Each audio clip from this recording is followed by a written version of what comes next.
Magandang araw po sa inyong lahat. Nandito na naman po tayo sa paglalahad ng natatanging kwento ng maglolong sinubok ng katatagan at hamon sa buhay. Ang buhay ni na Empoy at Lolo Rudy na walang ibang hinangad kundi ang mamuhay ng tahimik sa baryo ng Manlapas.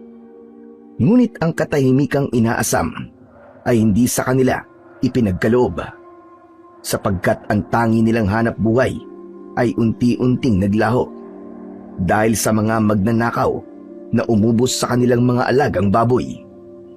Dito masusukat ang haba ng kanilang pasensya. Ano nga ba ang matutuklasan nilang lihim sa mga taong humuhusga sa kanilang pagkatao? Magagawa kaya nilang makamit ang buhay na tahimik? Hanggang kailan nila titiisin ang pang-aapi ng mga tao sa kanila? Magagawa kaya nilang panindigan ang pagiging mabuti nilang nilalang? Sama-sama po nating pakinggan ang buhay at pakikipagsapalaran ng maglolong pinagnakawan ng baboy sa baryo. Ngunit bago po ang lahat, mga idol, huwag po nating kalimutan mag-subscribe at i-hit ang notification bell sa aking YouTube channel na The Voice Addict at Apong Isaak para sa mas marami pang makapigil hiningang kwentong aswang at katatakutan mula sa mundo ng kababalaghan. Umpisahan na po natin ang kwento. Hoy, tanda! Ano na naman ba yan dala mo? Teka, patingin nga ako. Oh, para sa mga alagaan yung baboy ito ah. Akin na nga yan. Kunwari pa kayo mag-aatid ng pagkain sa mga baboy nyo. Pero ang totoo, balak lang naman ninyong kumain ng karne ng tao. Di ba mga tol? Nigil ka, Mario. Wala kami ginagawang masama sa inyo. Kaya kung pwede, umalis ka sa daraanan namin. Iba na lamang ang guluhin ninyo. Huwag kami. Sus! Di mo ako masisindak sa mga paganyan-ganyan mo, tanda. Hindi ako natatakot sa'yo, no? Wala ka namang kakayang lumaban sa amin, eh. Dahil matanda ka na. Huwag naman po kayong ganyan sa lolo ko. Hindi naman po kami nakikialam sa inyo eh. Kaya tama na po. Paraanin nyo na po kami. Hindi naman po kami lalaban sa inyo, Kuya Mario eh. Kuya Mario ka dyan. Tumigil ka. Hindi kita kapatid, no? Kaya wag mo akong matawag-tawag na kuya. Pinagtataasan ako ng balahibo sa'yo eh. Pasensya na po. Marunong lang naman po ako magbigay ng galang sa mga nakakatanda sa akin, Kuya Mario. Hoy, tumigil ka nga. Wag kang pumapel ha. Sumasagot pa ang putok sa buho na to. Si Tandang kinakausap namin, hindi ikaw. At kapag kinakausap ang tao, wag sasabat ang aso. May nakarating na impormasyon sa amin ng tropa ko. Ang balita kasi namin, mga aswang daw kayo eh. Totoo ba yun? Sumasobra ka na, Mario. Walang katotohanan na nasagap mong balita tungkol sa amin. Kaya huwag niyo kaming pinagbibintangan ng kung ano-anong mga panghuhusga sa pagkatao namin. Alam kong gawa-gawa mo lang ang sinasabi mo. Kaya kung pwede lang, huwag niyo na kaming guguluhin. Sandali lang naman, tanda. Huwag mo naman kaming tinatalikuran kapag kinakausap ka pa namin. Baka gusto mong masaktan. Kuya Mario, tama na po. Bitiwan niyo po ang braso ni Lolo Rudy. Hindi na kayo nahiya. Wala kayong galang sa matatanda. Galang sa matanda? Abay, tao lang ang ginagalang ko. Hindi aswang. Hindi kami mga aswang, Mario. At wala kaming ginagawang masama sa inyo. Hindi ko kailangan ng respeto mula sa iyo. Kaya wala akong pakialam sa mga sinasabi nyo. Magpasalamat ka at hindi ako pumapatol sa mga katulad mong bata. Bata daw oh. Hoy, tanda. Binata na ako at pumapatol ako sa matatanda. Baka nakakalimutan mong kay tatay ka kumukuha ng mga biik na inaalagaan mo. Alam mo, nagtataka lang talaga ako sa inyo eh. Marami kang inaalagaan baboy pero ni minsan, hindi kita nakita nagbenta ng mga alaga mo. Pero nakikita ko nauubos naman ang laman ng kulungan mo. Bakit kaya? Parang gusto ko na talagang magduda sa inyong dalawa eh. Para bang may itinatago talaga kayo sa amin? O baka naman, aswang nga talaga kayo. Tama na po. Bitiwan niyo po ang braso ng lolo ko. Maawa na po kayo sa kanya. Maawa. Tumabi ka nga dyan. Huwag mo akong subukan. Baka pati ikaw, patulan ko. Mario, yan ang wag na wag mong gagawin. Kung hindi, Kundi ano? Papatayin mo ako? O di kaya ako naman ang isusunod mong lalapain? kapag sinaktan mo ang apo ko, Mario, magkakamatayan talaga tayong dalawa. Sinasabi ko sa'yo, hinding-hindi na kita pagpapasensyahan. Uy! Mga kasama! Pinagbabantaan ako ni Tanda, oh! Natatakot naman ako!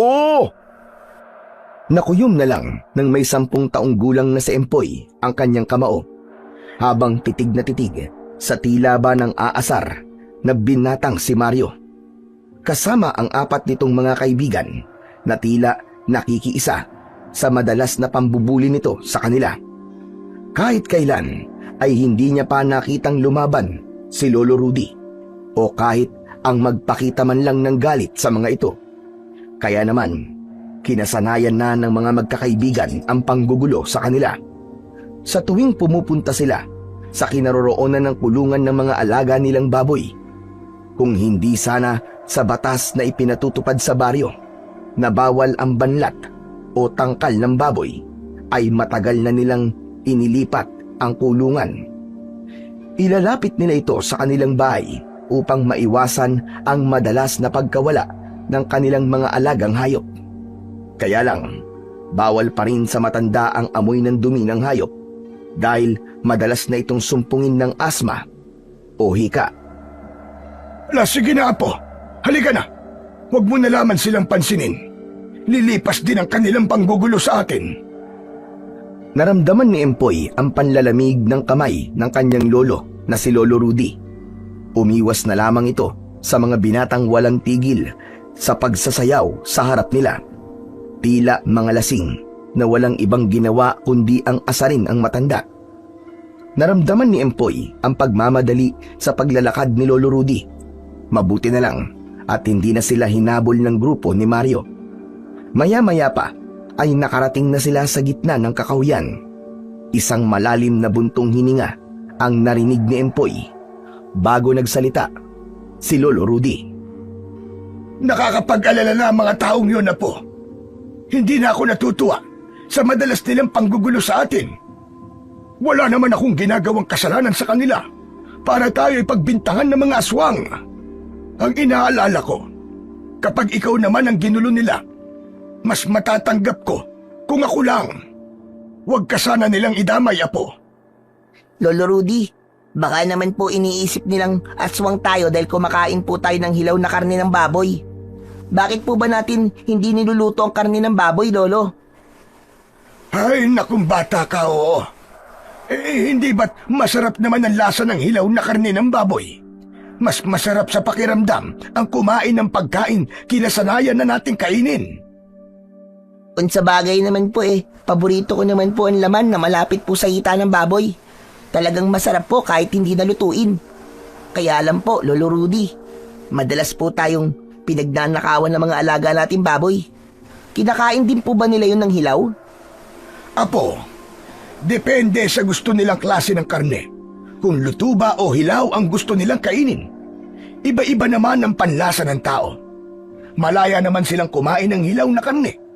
Ang hindi ko lang maintindihan ay kung bakit kailangan pa nilang nakawin ang mga alaga nating baboy. Siya nga po pala, Lolo. Parang tayo lamang po ang ginagawa nila ng masama.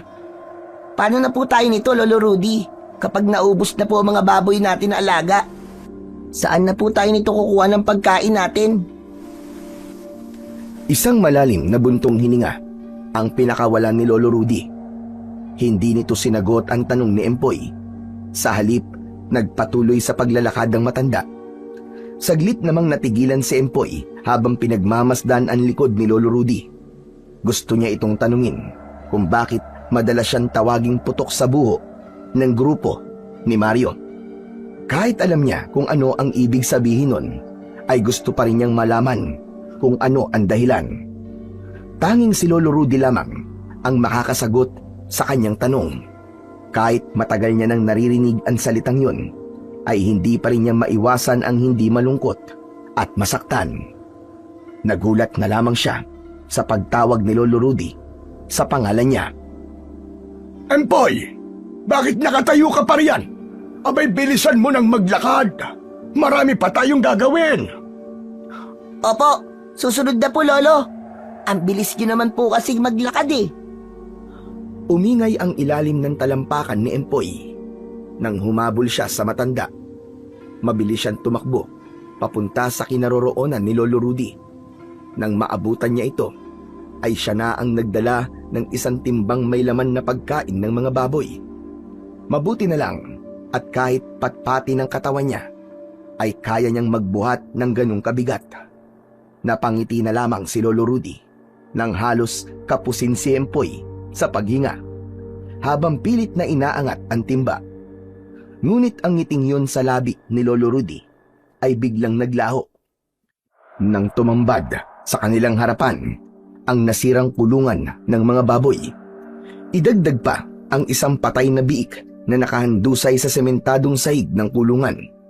Wala ng buhay at halos luray-luray na ang katawan.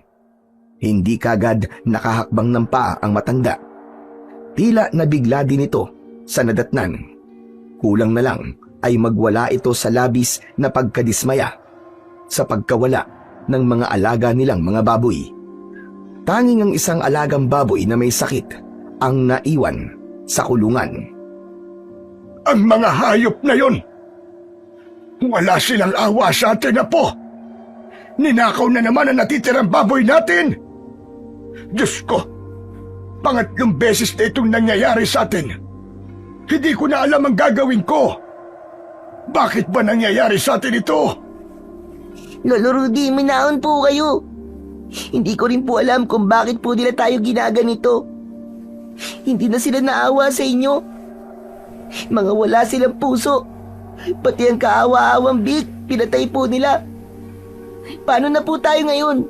Saan na po tayo kukuha ng pagkain natin? Kapag nahuli ko sila, pagbabayaran nila ito, sisiguraduhin kong mananagot sila sa akin. Talagang hindi na ako makakapayag na hindi sila mahuli. Kailangan may gawin na ako. Kailangan ko ng kumilos. Lolo, ano pong binabalak niyong gawin?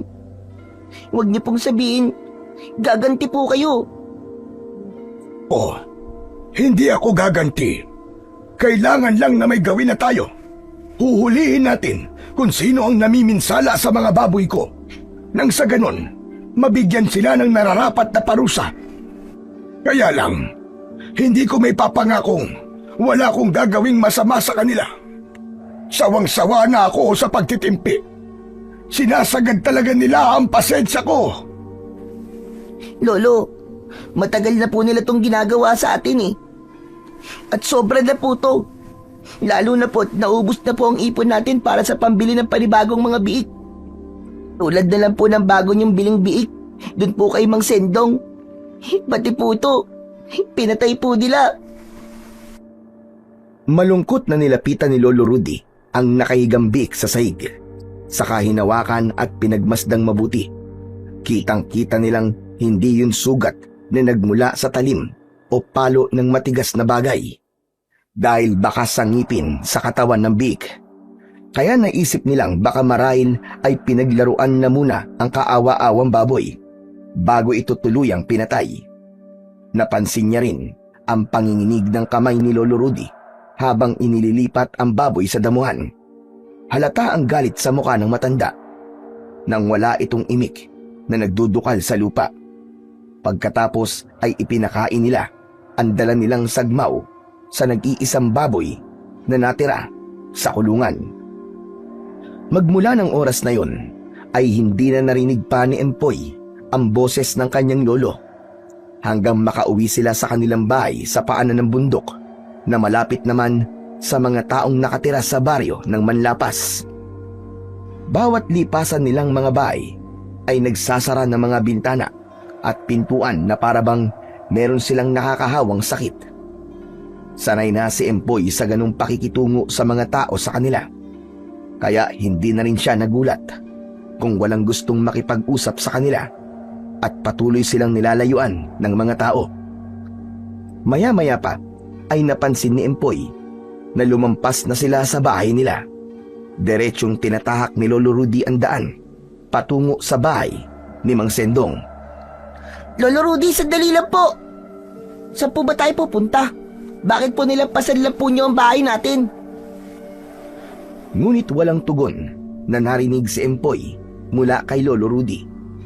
Bagsak ang balikat ng matanda na patuloy lamang ito sa paglalakad na tila ba wala sa kanyang sarili. Parang pinipiga ang puso niya habang nakatingin siya sa matanda. Masyado nitong dinamdam ang pagkawala ng mga alaga nitong baboy. Kung bibilangin ang mga nanakaw sa kanilang mga baboy, ay aabot na yon sa 8. Yun pa naman ang kanilang pangunahing pinagkukunan ng pagkain. Kaya nababasa niya ang iniisip ni Lolo Rudy, pati na ang kung bakit ito papunta sa bahay ni Mang Sendong. Si Mang Sendong ang ama ni Mario, kaya natitiyak niyang madadatnan din nila sa bahay nito ang grupo ng binata. Hindi malabong mangyari, naguguluhin na naman ng mga ito si Lolo Rudy at hindi nga siya nagkamali. Dumating sila sa bahay ni Mang Sendong. Nandoon nga ang mga kaibigan ni Mario. Napaunat ang mga ito sa pagkakaupo at malaki ang ngiting gumuhit sa labi. Ipinagdasal na lamang niya na sana ay wag nang dagdagan pa ni Mario ang hirap na pinagdadaanan ng matanda. Kaya't pakiramdam niya ay para na siyang hindi humihinga ng mga oras na yon. Lolo Rudy, umuwi na lamang po kaya tayo. Ano po bang ginagawa natin dito? Tignan niyo po kasi nandyan na naman po ang grupo nila Kuya Mario. Empoy! Empoy! Sandali lang naman. Gusto ko lang naman kumustahin si Tanda eh. Ano bang ginagawa niyo dito ha? Magsusumbong ba kayo kay Airpat? O baka naman uutang na naman kayo ng biik sa ama ko? Hindi po, Kuya Mario. Aalis na rin po kami. Anong hindi? Nandito nga kayo eh. Ang tangkasa ng pag-alis ni na Lolo Rudy at Empoy ay mabilis na pinigilan ni Mario. Hawak sa braso si Empoy nang hablutin siya nito sa kamay ng matanda. Nakataas ang muka ng binata na parabang naghahamon ng away. Naramdaman niya ang mahigpit na palad ni Mario sa kanyang braso. At kahit na anong gawin niyang pagpupumiglas dito, ay hindi siya makawala. Kitang-kita niya ang halos nag-uumapaw na galit sa muka ni Lolo Rudy. Pati na ang pagkuyom nito ng kamao at hindi rin nakaligtas sa kanyang paningin. Isa yung banta na gusto na nitong saktan si Mario. Bumundol ang kaba sa kanyang dibdib. Ayaw niyang gumamit ng dahas ang matanda. Kaya't gumawa siya ng paraan para pigilan ito. Lolo, ayos lang po ako. Hindi naman po ako nasaktan eh. Bakit? Lalaban ka ba ha, Tanda? Bitiwan mo ang apo ko, Mario. Kung ayaw mong matikman mo ang galit ko, si Sendong ang kailangan ko.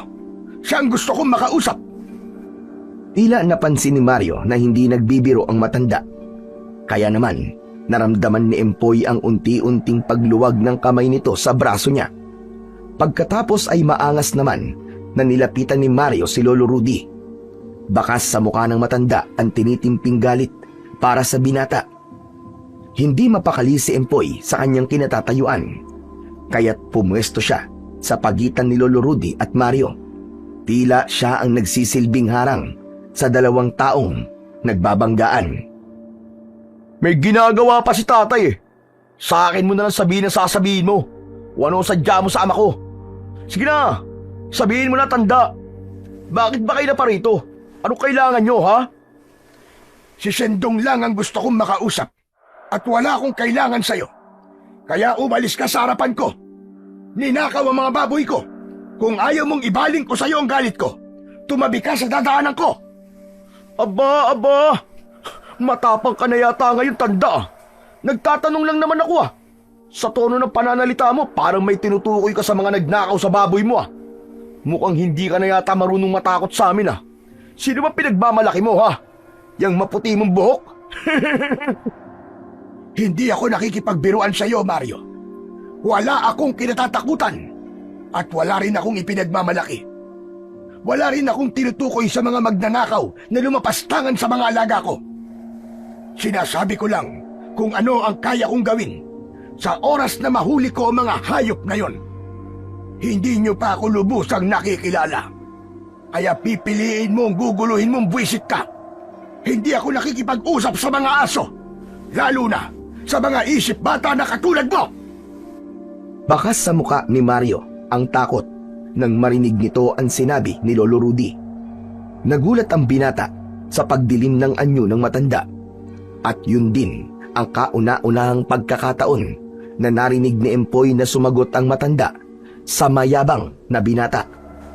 Sa isip ni Empoy ay naroon ang takot. Tila ba nagbago ang ugali ng kanyang Lolo Rudy? Dahilan para makaramdam siya ng labis na pag-aalala para sa kanyang lolo. Anong sabi mo, tanda? Ako? Ako, isip bata? Saka tinawag mo akong aso, ha? Hindi ka naman siguro, Bing, eh. Narinig mo naman ang sinabi ko kanina. Hindi ko alam kung paano kang pinalaki ng mga magulang mo. Sinasabi mo dati na putok sa buo ang apo ko, di ba? Eh ikaw, sino ka bang hayop ka para guluhin mo ang pananahimik namin? Pero batay sa nakikita ko, mas mabuti pa yatang makipag-usap sa tao kaysa sa bastos na kagaya mo na ang asal ay aso. Ako, aso? Ba't talaga gusto mong tamaan, ha? Baka gusto mong dito pa lang itumba na kita. Gawin mo! Hindi ako natatakot sa'yo. Huwag kang puro satsat! Mario! Ano ba yan? Umalis ka na nga rito. At gawin mo na lang ang ipinag-uutos ko sa'yo. Isama mo mga kaibigan mo. Ang iingay ninyo. Pati matanda pinapatulan mo lintik kang bata ka. Sabi nang hindi ako bata eh. Kasi po ito matanda na to, tay eh. Oh, anong meron kay Tatay Rudy? Ha? Sabi ng tama na yan eh. Umalis ka na nga. Baka ikaw pa tamaan sa akin eh. Kaya aga-aga eh. Pinapainit niyo ang ulo ko. Magsilayas kayo rito. Baka malasin lang ang negosyo ko sa inyo. Tila napahiya si Mario sa malakas na boses ni Mang Sendong. Kaya naman, kasama ang mga kaibigan nito, ay mabilis itong tumalikod sa ama. Binangga ni Mario si Lolo Rudy habang nag-iwan pa ito sa kanila ng masamang tingin. Napansin naman ni Mang Sendong ang ginawang yun ng anak, kaya iiling-iling itong humingi ng pasensya kay Lolo Rudy. Ito lamang ang mabuti ang pakikitungo sa kanila. Kaya lang, katulad ng ibang tao, maigpit din ito pagdating sa pera. Kilala si Mang Sendong na nagbebenta ng mga baboy sa baryo ng Manlapas, kaya medyo nakakaangat na ang mga ito sa buhay. Tumaas ang tingin sa sarili at naging mayabang ang anak nitong si Mario. Si Mario ang kilalang basagolero sa kanilang lugar, kaya ganun na lamang ang takot ng mga tao sa binata at sa mga kaibigan nito. Walang gustong kumalaban sa grupo ni Mario sa pag-aalalang baka hindi na makautang ang mga ito kay Mang Sendong. Teka, ano po ba ang sadya niyo sa akin, ha, Tatay Rudy? Gusto ko sanang umutang pa ng isa pang biik, Sendong. Na naman! Abay kakautang nyo lang po nung nakaraang araw, ah. Saan nyo po ba dinadala mga baboy nyo, Tatay Rudy? Palagay nyo po ba sa akin, bangko na mga baboy? Hindi naman sa ganun, Sendong. Kaya lamang pinagnakawan na naman kami ng baboy kagabi. At nadisgrasya pati ang biik na inutang ko sa'yo noong nakaraang araw. Ay, nako. Abay, problema nyo na ho yun, Tatay Rudy. Abay, wala na ako may papautang pa sa inyo. Paano naman po ang puhunan ko? Abay, pasensya na po. Pero gasgas na ang dahilan nyo eh. Nakakasawa na rin kung pakinggan. Sa tono ng pananalita ni Mang Sendong ay para nang sinabi nito na gawa-gawa na lamang ni Lolo Rudy ang dahilan ng pagkawala ng mga baboy nito. Kaya naman, hindi na nakatiis pa si Empoy at siya na ang nagsalita. Ipinaliwanag niya kay Mang Sendong ang nangyari sa kanilang mga alagang baboy. Imbis na makisimpat siya, ay tinawanan lamang sila nito. Malakas itong nagsalita habang nandidilat pa ang mga mata sa kanila. Abay, wala talaga ako may papautang sa inyo. Kailangan ko namang pagbigyan ng ibang nangungutang. Hindi puro sa inyo na lang. Kaya mabuti pa, umalis na lang kayo at baka malasin pa ang negosyo ko eh. Pero, Sendong, wala na talaga kaming ibang malalapitan. Baka naman kahit ngayon na lang, pagbigyan mo na ako ng isa pang biik. Sige na, babayaran din naman kita kapag nakaluwag-luwag na ako. Tatay Rudy, maraming beses ko na kayong pinagbigyan. Hindi ko alam kung paanong nawawala mga baboy nyo. Ganito, bayaran niyo po muna mga kinuha nyo sa akin at saka ko kayo pauutangin. Kung hindi lang naman tungkol sa pera, abay wala nang dahilan pa para mag-usap pa tayo. Malinaw naman po sa inyo ang patakaran ko sa negosyo ko. Kaya sige na, wala akong maibibigay sa inyo. Napayuko na lamang si Lolo Rudy nang talikuran sila ni Mang Sendong at pumasok sa loob ng bahay nito. Naiwan silang nakatayo sa harap ng bakuran. Pakiramdam ni Empoy ay parang pinipiga ang puso niya sa awa niya sa kanyang lolo. Kaya lang, wala siyang magawa para mabawasan ang lungkot na nararamdaman ni Lolo Rudy. Hindi niya maintindihan kung bakit apektado ang matanda sa pagkawala ng mga baboy. Para bang nawalan ito ng isang pamilya. Saka lamang napansin ni Empoy na pinagtitinginan na sila ng mga tao at panay ang bulungan habang nakatingin sa kaawa-awa niyang lolo. Minsan ay hiniling niya sa Panginoon na sana ay mayaman sila at mabilis ang kanyang paglaki.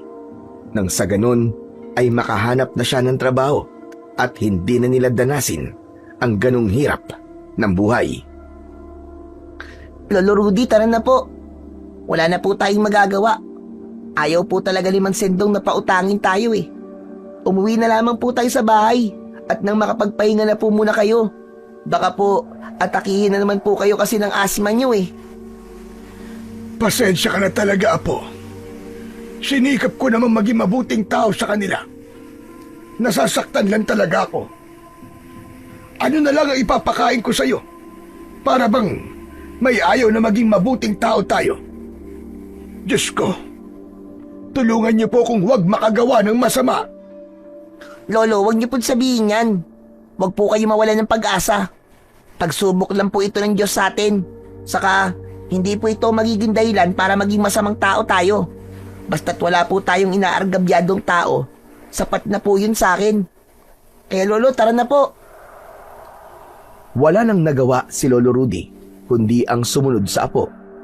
Habang si Empoy naman ay panayan linga sa paligid na para bang sinusuri ang mga tumatakbo sa isip ng mga taong walang tigil sa pagbubulungan. Habang tinatahak nila ang daan pauwi sa kanilang bahay, ay nahulog sa malalim na pag-iisip si Empoy. Malaking palaisipan sa kanya kung sino nga ba ang nagnakaw ng kanilang mga alagang baboy. Pagkatapos ng ilang minutong paglalakad, ay narating nila ang bahay na gawa sa kawayan at anahaw. Pumasok sila sa loob ng kubo at pasalampak na naupo sa upuang gawa sa kawayan. Malungkot na nagsalita si Lolo Rudy. Mamayang gabi, malalaman na natin kung sino ang gumagambala sa mga alaga natin baboy, Apo. Patawarin ako ng Panginoon. Baka kung ano magawa ko sa kanila. Ang problema ko pa ay kung saan tayo kukuha ng perang ibabayad ko kay Sendong. Huwag niyo na po munang alalahanin yun, Lolo Rudy. Kapag nahuli po natin ang mga magnanakaw, sila na po ang bahalang magbayad ng danyos sa ginawa po nilang kasalanan. Mabuti nga sana kung babayaran nila tayo, Apo. Paano kung tayo pa ang baliktarin at palabasing gumagawa tayo ng kwento? Sino ba naman ang maniniwala sa atin? Ang tingin nila sa atin mga aswang. Malalaman po natin kapag nahuli natin sila, Lolo. Kaya wag na po kayo mag-isip ng ganyan. Alam ko po na may plano po ang Diyos para sa atin. Pumagitna ang matagal, nakatahimikan sa loob ng kanilang bahay. Kapwa nasa malalim na pag-iisip ang maglolo. Kaya naman, buong araw silang nagpahinga at hinintay ang pagsapit ng gabi. Mabilis silang naghanda ng kanilang mga kakailanganin sa paghihintay sa bundok Kinuha at binuksan ni Lolo Rudy ang luma nitong baul. Tumambad sa paningin ni Empoy ang dinukot na arnis at tungkod sa loob ng baul. Itinaas yun ng matanda sa ere at sinipat sa malamlam na liwanag ng ilaw ng gasera. Ibinigay ng matanda sa kanya ang 2 arnis, habang ang dala naman ito ay tungkod. Matagal nang nakatago ang mga sandatang yon ng matanda sa luma nitong baul. Kaya naman, bumundol ng kaba sa kanyang dibdib dahil palatandaan niya yon ng pakikipaglaban ni Lolo Rudy sa mga taong nanggugulo sa kanila. Matagal na panahon na magmula nang turuan siya ng matanda na humawak ng sandatang yon. Nagulat na lamang si Empoy nang basagin ng matanda ang saglit na katahimikan sa pagitan nila. Sige na, Apo. Ihanda mo na ang kakailanganin natin dalhin sa bundok. Mas magandang mauuna tayo sa lugar na pagtataguan natin. Natitiyak kong babalikan nila ang natirang baboy sa kulungan at yun ang gagamitin natin pain para mahuli na ang mga hayop na magnanakaw yun. Kaya humanda sila. Tayo naman ang manghuhuli ng mga hayop na papasok sa kulungan ng mga baboy natin. Kayo po ang bahala, Lolo. Pero sigurado na po ba kayong kaya niyo pong ipagtanggol ang sarili niyo? Hindi po ba kayo mapapahamak sa gagawin natin? Bakit naman hindi, Apo? Kaya ko pang lumaban para ipagtanggol ang sarili ko. Hindi ko kailangan matakot sa kanila. Sila ang dapat na matakot sa akin dahil sila ang may ginawang kasalanan sa atin. Saka, pagagalawin ko lang naman ay itong tungkod ko. Makikita mo, Apo, ang bagsik ng lolo mo pagdating sa pakikipaglaban. Basta't hindi ka lalapit sa amin kapag nakikipaglaban na ako sa mga magnanakaw na yon. Alam mo naman na ikaw lang ang kahinaan ko, Apo. Ayokong mapahamak ka. Pero paano po kung matalo ka po nila, Lolo? Siyempre po, lalaban na po ako para iligtas ka. Wala pa nga eh. Nag-aalinlangan ka na kagad. O ano? Handa ka na ba? Handang-handa na po ako, Lolo. Habang palabas ng kubo ang maglolo, dala ni Empoy ang kanyang arnis at bitbit naman ni Lolo Rudy ang tungkod. Sa kaliwang kamay ng matanda ay hawak nito ang nakataas na lumang gasera. Mabuti na lang at maliwanag ang sikat ng buwan. Kaya naman, malinaw nilang nakikita ang kanilang dinadaanan. Tahimik silang naglakad sa madamong daan kung saan ang hamog ay tila yumayakap sa kanilang mga binti. Bawat yapak ay nag-iiwan ng bakas sa malambot na lupa. Habang papasok sila sa masukal na kagubatan, ay unti-unting napapalitan ang liwanag ng buwan ng anino ng mga punong kahoy. Makakapal ang dahon at tila may nilalang na nakamasid. Sa bawat yabag, naririnig nila ang langit-ngit ng tuyong dahon, kasabay ang paglipad ng mga ibon sa itaas at ang kaluskos ng mga sanga na parabang may ibang nilalang ding gumagalaw sa paligid. Natitigilan sila paminsan-minsan, tahimik na nagkakaunawaan. Ito ang simula ng kanilang misyon, ang alamin kung sino ang magnanakaw ng kanilang mga baboy. Tandaan mo, Apo, ang mga magnanakaw ng baboy ay hindi basta-basta. Marunong silang magtago, pero hindi sila kasintalas ng pandinig ng isang matandang sanay sa kagubatan. Kaya anumang oras ay baka mapalaban ako. Sikapin mong hindi ka nila mabibiyag para hindi ka nila gamitin laban sa akin. Kaya malakas ang loob ng mga magnanakaw na yon dahil akala nila ay kayang-kaya nila ako. Wag lang po talagang susumpungin po kayo ng asma, Lolo Rudy. Iyon lang talaga, Apo. Sana nga hindi ako atakihin ng asma ko. Kaya nga po, Lolo, mag-iingat din po kayo. Hindi ko po may papangakong hindi po ako lalaban para sa inyo, lalo na po kung malalagay rin po kayo sa panganib. Basta, makinig ka na lang sa akin, Apo. Yung mga ibiniling ko sa'yo, yun lang din ang gagawin mo nang hindi ako nag-aalala. Diyos ko, sana pala hindi na kita isinama rito. Lolo naman ano naman po mararamdaman ko kung alam ko pong umalis kayo sa bahay?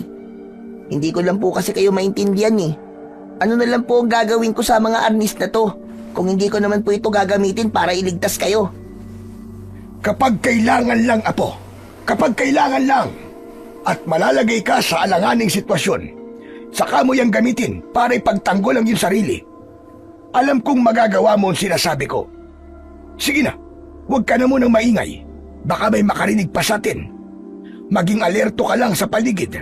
Dahil baka matunugan ng magnanakaw ang binabalak natin. Nagpatuloy sila sa paglalakad hanggang sa narating nila ang palumpong. Sa likod ng talahiban kung saan ay tanaw nila ang kinaroroonan ng kulungan ng kanilang baboy.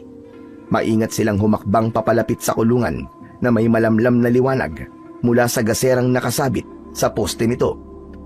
Malayo pa lang ay pinatay na nila ang dala nilang ilaw, saka nagtago sa likod ng mga dahon ng talahib.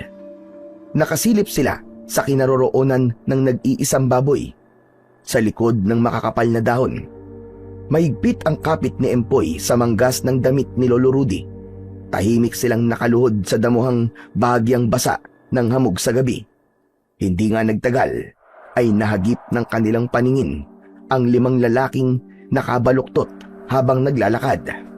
Halos hindi sila humihinga habang pinagmamasdan ang maingat na paglapit ng 5 mga aninong gumagalaw sa dilim. Dahan-dahan, lumitaw mula sa kakahuyan ang 5 lalaki.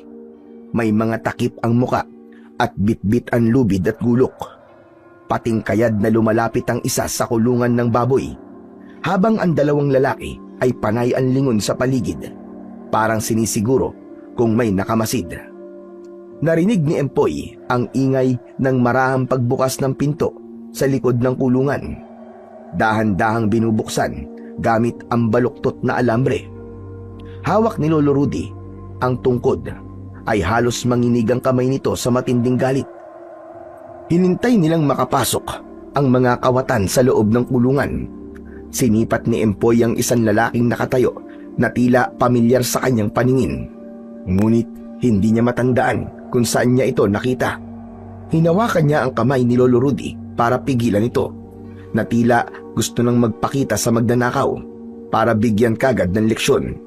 Hudyat yun para pakalmahin ang galit ng matanda.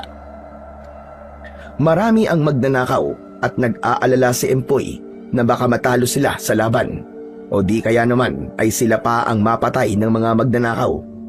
Saglit pa silang nagmasid. Nakita nilang tinatalian na ng mga ito ang bibig ng baboy at pinatulog sa pamamagitan ng magkakasunod na pagsuntok sa muka ng hayop. Kaya pala hindi man lang lumilikha ng ingay ang kanilang mga baboy kapag kinukuha ito sa kulungan, dahil yun ang ginagawang paraan ng mga ito. Sa katahimikan ng gabing bumalot sa paligid, tanging ang mahina at matinis na pag-ungol ng baboy ang umaalingaw-ngaw, hanggang sa tuluyan ng nawalan na ito ng imik. Lalong lumalim ang bawat paghinga, bawat bugso ng damdamin sa dibdib ng maglolo. Sa sandaling yon, ang oras ay tila bumagal. Tuluyan na ngang hindi nakatiis si Lolo Rudy at nagpakita ito sa mga magnanakaw. Habang si Empoy ay nanatiling nakatago sa likod ng mga talahib, dinig na dinig niya mula sa kanyang kinaroroonan ang malakas na boses ng matanda. Natigilan naman ang 4 na lalaking may buhat sa walang malay na baboy. Hanggang dyan na lamang kayo! Mga hayop kayo! Hindi na kayo makakatakas sa akin! Hawak ko na ang ebidensyang magdidiin sa kahayupan ninyo! Kagaya ng sinabi ni Lolo Rudy kay Empoy, hindi siya lumapit sa matanda. Pinanood niya kung paano nito pinipigilan ang mga magnanakaw. Ibinaba ng mga lalaki ang usong na katawan ng baboy at naghanda sa pakikipaglaban sa matanda. Umundol ang kaba sa dibdib ni Empoy. Bigla siyang nag-alala para kay Lolo Rudy, lalo na at nakita niyang naglabas na rin ng mga sandata ang mga magnanakaw. Ngunit hindi natinag si Lolo Rudy. Sa halip, itinutok ng matanda ang tungkod sa mga ito. Kulang pa mga buhay nyo sa buhay ng mga baboy na ninakaw nyo! Mga demonyo kayo! Hindi kayo lumalaban ng patas at ang hanap buhay ko ay pinakikialaman nyo! Ngayon nyo ilabas ang tapang nyong mga hayop kayo! Hinding-hindi ko kayo patatakasin! Hindi man lang natinag ang 5 mga lalaking nakatayo sa tabi ng nakahigang baboy sa lupa. Nagulat na lamang ang maglolo nang biglang inundayan ng saksak ng isang lalaki ang leeg ng baboy. Hindi pa ito nasiyahan at ipinakita pa nito sa matanda kung paano nitong ginilitan ang leeg ng hayop. Kumalat ang dugo ng baboy sa lupa. Hindi na nakapagtimpi si Lolo Rudy. Sinugod na nito ang mga lalaki gamit ang tungkod. Maging ang mga lalaki at si Empoy ay nagulat sa mabilis na pagkilos ng matanda. Iwinasiwas nito sa ere ang tungkod at tinamaan sa tiyan ang pumatay sa baboy. Bumagsak ito sa lupa habang namimilipit sa labis na sakit ng tiyan. Sumugod ang 2 panlalaki na nakataas ang mga itak. Inatake nila ang nakahandang matanda. Hindi rin nakaporma ang mga ito at tinamaan ng hampas ng tungkod sa mga ulo. Patambling ang naging pagbagsak ng mga ito sa lupa. Kaya naman, ang pinakapinuno sa grupo ang sunod na umatake kay Lolo Rudy. Halata ang galit sa kilos nito. Nagawa pa ring maiwasan ng matanda ang mga pag-atake nito. Hindi man lang nakatama ang pinuno. Halata sa kilos ng lalaki na gustong-gusto na nitong magsalita. Kaya natitiyak ni Empoy na iniingatan ng pinuno na marinig nila ang boses nito. Hindi nagtagal ay nakabangon na rin ang ibang mga kasama nito at sabay-sabay na umatake sa matanda. Kaya naman, hindi na iwasan ni Lolo Rudy ang malakas na pagtama ng kamao ng pinuno sa dibdib nito. Napaigik sa sakit ang matanda nang bumagsak ito sa lupa. Hindi na napigilan ni Empoy ang kanyang sarili na hindi lumabas sa kanyang pinagtataguan. Lolo! Tumayo po kayo! Lumaban po kayo! Kaya niyo po yan! Huwag po kayo magpapatalo sa kanila! Huwag kang lumapit sa akin, Apo! Diyan ka lang! Kaya ko to! Huwag ka nang mag-alala! Pilit na bumangon ang matanda, ngunit muli itong inatake ng sipa sa dibdib ng lalaking may hawak na itak. Mabuti na lang at hindi nito ginamit ang gulok sa kanyang Lolo Rudy. Akma na sanang pagtutulungan ng mga lalaki ang nakahigang matanda, ngunit biglang tumakbo si Empoy papalapit sa kinaroroonan ni Lolo Rudy. Natigilan ang mga lalaki nang humarang siya sa unahan ng matanda. Matapang niyang hinarap ang mga ito at ipinakita niya ang hawak niyang 2 arnis sa tigkabilaan niyang mga kamay. Kahit hindi niya nakikita ang mga muka ng mga ito, ay alam niyang pinagtatawanan siya ng pinuno. Iniisip ng mga ito na bata lamang siya at walang kakayahan para lumaban. Tumigil kayo! Ako ang harapin yung mga hayop kayo! Kayo na nga nangargabyado sa lolo ko! Kayo pa matapang! Humanda kayo! Dahil ako na mismo ang makakalaban nyo! Natawa na lamang ang mga lalaki ta sinabi ni Empoy. Tila baliwala sa mga ito ang hawak niyang arnis. Kaya naman, ipinakita niya sa mga ito kung ano ang makakaya niyang gawin sa oras na masaktan si Lolo Rudy. Bigla niyang sinugod ang lalaking nakatayo malapit sa kanyang harapan at sunod-sunod niya itong pinalo ng arnis sa tiyan. Bumagsak ang lalaki sa lupa at agad na nawalan ng malay. Nagulat ang mga magnanakaw nang makita ang husay ni Empoy sa paggamit ng arnis. Napaatras sa mga ito at nag-aalalang sinulyapan ang nakahigang kasama sa damuhan. Inayos ng mga ito ang suot na maskarang gawa sa kahoy habang hindi makagalaw sa kinatatayuan. Ramdam kagad ni Empoy ang tensyon sa pagitan nila ng kanyang mga kalaban. Nagkakatinginan ang mga ito at napapaatras papalayo sa kanya, lalo na nang bumangon na si Lolo Rudy. Tila nagdadalawang isip ng mga ito na lumapit kay Empoy. Kaya naman, sinugod niya ulit ang mga lalaki. Umikot siya sa ere at mataas na tumalon. Bumagsak siya sa harap ng lalaking una nang tumawa sa kanya. 5 palo kagad ang ginawa niya sa ulo nito. Tumirik ang mga mata nitong bumagsak sa lupa ng paluhod. Kasunod ng pagkaripas ng takbo ng natitirang mga magnanakaw papunta sa kagubatan. Hanggang sa tuluyang naglaho ang mga ito sa madilim na bahagi ng kakahuyan. Tinanggal niya ang maskarang tumataklob sa muka ng naiwan na lalaki.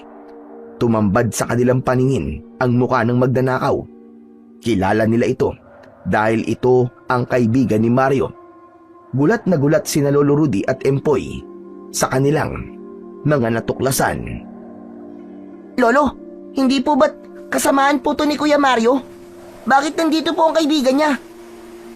Nako Lolo, hindi po kaya si Kuya Mario ang nagnakaw sa mga baboy natin? Ang hayop na yun, mapapatay ko siya. Walang hiyang yun. Sa kanila tayo kumukuha ng biik. Nababaon pa tayo sa utang ng dahil sa kanila. Yun pala, ginagawa nila tayong parang negosyo. Hindi pa man tayo nakasigurong kasabwat nila si Mario, pero humanda talaga siya sa akin. Hindi ko ito mapapalampas. Habulin po natin sila, Lolo. Gusto ko po makatiyak kung kasama nga po nila si Kuya Mario. Ayaw ko po magkamali sa pangungusga. Kaya tara na po, maaabutan pa po natin sila. Mabilis silang tumayo at iniwan sa damuhan ang lalaking walang malay. Malalaki ang hakbang ng kanilang mga paa nang tumakbo sila papunta sa kagubatan. Pabilis ng pabilis ang tibok ng dibdib ni Empoy dahil sa labis na galit. Hindi niya akalain na pagkatapos ng panggugulo sa kanila ni Mario ay yun pa ang igaganti sa kanila. Pati ang nag-iisa nilang hanap buhay ay penerwisyo ng mga ito. Bukod pa roon, para silang ginigisa sa sarili nilang mantika dahil sila ang nag-aalaga sa mga baboy sa loob ng mahabang panahon. Tapos iba pala ang makikinabang. Walang imikan ang maglolo habang sumisirit sa dilim ang mga yabag ng kanilang mga paa. Lolo, dito po sila dumaan. Heto po ang bakas ng kanilang mga paa sa lupa. Wala na silang kawala ngayon, Apo, dahil kabisado ko ang kagubatang ito. Mag-iingat ka, Apo. Maraming mababangis na hayop sa lugar na ito. Mag-iingat rin po kayo, Lo. At hahabulin po natin sila kahit saan sila magpunta. Pagbabayaran po nila ang ginawa nila sa atin. Hindi na sila nag-aksaya pa ng panahon. Agad nilang sinundan ang mga bakas ng mga paa ng magnanakaw sa lupa. Mabuti na lang at maliwanag ang sikat ng buwan, kaya hindi sila nahirapang baybayin ang gitna ng kagubatan. Si Lolo Rudy, bagamat matanda na, ay mabilis pa rin itong tumakbo. Bakas sa mukha nito ang determinasyong mahuli ang mga magnanakaw, habang si Empoy naman ay mahigpit na hawak ang arnis. Kaluskos ng mga paa, hampas ng sanga, at ang halos hindi mapigilang hingal ng pagod ang nararamdaman nila sa paghabol nila sa mga kawatan. Hindi sila tumigil sa pagtakbo para magpahinga. Sa halip, mas nilakihan pa nila ang hakbang ng kanilang mga paa. Lolo, wala na po sila. Natakasan po nila tayo. Hindi maaari. Hindi sila pwedeng makatakas, Apo. Balikan natin ang mga kasama nila. Magagamit natin sila para malaman natin kung sino talaga ang may pakana nito. Sa palagay ko po, nagtatago lamang po sila sa makakapal na halaman dito. Hanapin po muna natin sila. Sige, baka tama ka, Apo. Dito ako sa kabilang gilid. Ikaw, dyan sa malagong halaman na yan. Habang abala si Lolo Rudy sa pagsilip sa makakapal na halaman na pwedeng pagtaguan ng mga magnanakaw, natigilan naman si Empoy nang akma siyang hahakbang paharap sa kanilang likuran. Tahimik na nakatayo ang isang nilalang sa kanyang harapan.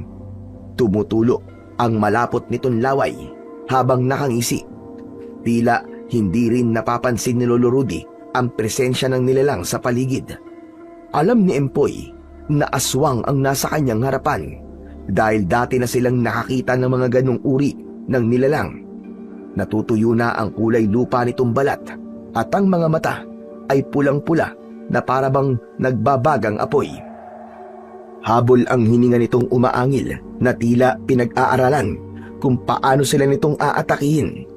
Ang malalagari nitong mga ngipin ay tila nabubulok na sa sobrang itim.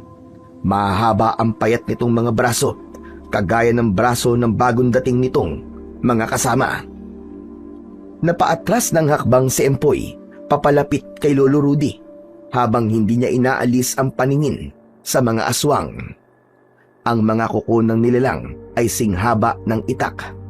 May mga paa ang mga ito na parang sa kabayo, ngunit mabilis gumalaw at bawat takbang ay may kasunod na malamig na pag-ugong ng hangin na tila pagbabanta ng isang pag-atake. Ang isa sa kanila ay may bibig na kalahati sa muka, nakanganga, tila laging gutom. Ang isa pa ay nakayuko habang gumagapang, ngunit tuwing tumitingin kay Empoy, parang lumalaki ang ulo nito. Sumisikip ang paligid sa bawat bigat ng kanyang titig. Parang siya ang balak nitong lapain. Nawala ang tapang niya at nanigas ang kanyang tuhod. Hindi niya alam ang kanyang gagawin. Tila nabibingi siya sa ingay ng tibok ng kanyang puso. Sa pagitan ng katahimikan at kaba, ang mga aswang ay hindi umatake. Tila nagmamasid pa lamang, nag-aabang kung sino ang unang kikilos. Ngunit sa bawat segundo ng pagkakatitig, unti-unting napapalibutan ng mga aswang ang daan nila pabalik. Apo, bakit wala kang imik dyan? Ano bang... Diyos ko! Aswang! Aswang ang mga yan! Takbo, Empoy! Halika na, Apo! Naramdaman ni Empoy ang paghila ng matanda sa kanyang kamay. Mabilis silang tumakbo papalayo sa mga ito. Paglingon niya sa hulihan ng kanilang daan, ay nakita niyang kumilos na rin ng mga ito para sila ay habulin. Tila nag-aagawan ng mga aswang sa paglapa sa kanila. Nabaliktad ang pangyayari dahil sila naman ang hinahabol ng mga ito. Ang mga aswang palukot na humahabol sa kanila ay ang totoong pumapatay sa baryo. Pagkatapos ay sa kanila naman ibinibintang ang pambibiktima ng mga ito. Tuluyang naabutan si Empoy ng isang aswang at kagad siya nitong binuhat. Nabitiwan niya ang dala niyang arnis at napalayo siya sa tumatakbong si Lolo Rudy. Lolo! Tulungan niyo po ako! Lolo! Sa wakas, nahuli rin kita! Bitiwan mo ako! Lolo! Tulong! Huwag ka nang sumigaw. Wala namang makakarinig sa'yo dito eh. Wala ring magagawang inutil mo, Lolo. Di hamak na mas masarap ang karni mo sa baboy na kinain ko kanina. Kung ganon, ikaw ang lalaking hinabol namin kanina. Kilala kita. Ikaw si Mario. Ikaw si Kuya Mario. Ikaw ang totoong aswang. At hindi kami. Demonyo ka. Mario ba ang sinasabi mo, bata? Hindi ako yun. Hintayin mo lang ang mahal kong pinuno at pagsasaluhan na namin ang laman loob mo. Tuluyan ng dinala ng pinuno ng aswang si Empoy. Napalayo na siya kay Lolo Rudy. Marahil ay hindi pa nito napapansin na biyag na siya ng mga aswang palukot. Hindi nagtagal ay narinig na niya ang takot na boses ni Lolo Rudy. Apo ko! Ibalik niyo sa akin ang apo ko! Mga demonyo kayo! Lolo! Tulungan niyo po ako! Saklolo! Ililigtas kita, Empoy! Ililigtas kita! Kitang-kita ni Empoy kung paanong nakipaglaban ng matanda sa mga nilalang na pumipigil dito, habang ang katawan niya ay nakasampay sa balikat ng pinuno ng aswang. Takot na takot siyang baka mapahamak si Lolo Rudy, ngunit alam niyang mas takot ang matanda na mawala siya sa paningin nito. Malakidlat na tumakbo ang pinuno papalayo sa matanda na abala sa pakikipaglaban sa mga aswang na palukot, hanggang sa tuluyang mawala ang matanda sa kanyang paningin. Umagos ang masaganang luha sa kanyang mga mata dahil sa takot at matinding pag-aalala. Indikasyon yun na tuluyang nabihag na siya ng mga aswang. Nagtagumpay ang mga ito sa pagkuha sa kanya. Hindi niya alam kung saan siya nito dadalhin, basta't ang nararamdaman niya ng mga sandaling yun ay ang pagtulo ng malapot niyang laway sa bibig, pati na ang hindi maipaliwanag na sakit ng kanyang tiyan. Nagugutom na siya. Yun ang alam niyang tawag sa pananakit ng kanyang sikmura. Patuloy sa pagtakbo ang nilalang na may dala sa kanya. Nararamdaman pa rin niya ang sakit habang nakasampay ang kanyang katawan sa balikat nito. Kumakalog din ng kanyang ulo na nagdulot sa kanya ng panghihina at pagkahilo. Ilang sandali pa ay naramdaman niyang tumigil ito sa pagtakbo at ibinaba siya sa damuhan. Napansin niya ang nakasinding apoy sa gitna ng kakawyan. Mabilis na kumilos ang mga aswang at itinali siya sa katawan ng isang matabang puno. Kahit na anong pagpupumiglas ang gawin niya, ay hindi siya makawala sa mahigpit na pagkakagapos. Gusto man niyang umiyak, ngunit hindi niya magawa. Kailangan niyang maging matatag para sa kanyang lolo Rudy. Ilang minuto ang lumipas ay meron pang isang nilalang na biglang dumating. Higit na mas malaki ang katawan nito kesa sa mga aswang na dumukot sa kanya. Mukhang nakajakpat tayo sa isang yan. Hindi na baboy ang kakainin natin, kundi isang espesyal na putahe ng karne ng tao. Magaling ang ginawa ninyo. Tiyak na mabubusog na naman tayo. Hindi na ako makapaghintay na matikman ang masarap na karne ng batang yan. Isa itong masayang gabi para sa akin. Pakawalan niyo ako, mga alimaw kayo! Hindi niyo ako mapapatay! Humanda kayo sa lolo ko! Ililigtas niya ako! At kayo ang papatayin niya! Mga demonyo kayo! Wala ka nang magagawa, bata. Walang magliligtas sa'yo rito. Hindi mo ba naisip na ito ang huling gabi mo? Mamaya lang, pagsasaluhan na namin ang kaunti mong laman loob. Lumapit ang aswang sa nilalang na nagbuhat kay Empoy. Hindi niya inaalis ang tingin sa mga ito. Kitang-kita niyang sinuntok nito ang muka ng nakatayong aswang. Nabaling sa gawin niya ang muka ng aswang na nagdala sa kanya sa lugar na yon. Pinunasan ng daliri nito ang dumugon labi gamit ang hinlalaki nitong daliri. Hindi kayo nag-iingat sa mga hakbag nyo. Mga inutil kayo. Nasaan ang mga kasama nyo? Mag-iiwan kayo ng mga ebidensya. Ang hihina talaga ng mga isip nyo. Pasensya na po. Hindi ko po akalain na mahusay makipaglaban ng lolo ng batang yan. Sa daan pa lang po, ay nalagasan na ako ng mga tauhan. Kaya kailangan ko na po tumakas. Inutil! Balikan nyo! Linisin nyo mga bakas. Tuluyan nyo ang matanda. Hanggat maaari, wala kayong ititirang buhay. Pati na mga tauhan mong inutil. Baka kumanta sa matanda ang mga yun. Mas lalo tayong mabubulilyaso sa pinagagawa natin. Ano pang tinatayo-tayo mo dyan? Kumilos ka na! Pero, baka po, ubusan niyo ako ng pagkain. Tiran niyo po ako. Tiran niyo po ako ng atay ng batang yan. Oo na, sige na! Balikan mo na sila at patayin niyo ang matandang yun. Umalis ka na! Wag! Wag niyo po sasaktan ang lolo ko. Maawa na po kayo sa kanya. Kahit ako na lang po. Ako na lang po ang patayin niyo. Maawa na po kayo. Hindi pinansin ng pakiusap na yun ni Empoy. Sa halip, mabilis na tumalilis ng takbo ang pinuno ng aswang papunta sa lugar kung saan naiwan ang matandang si Lolo Rudy.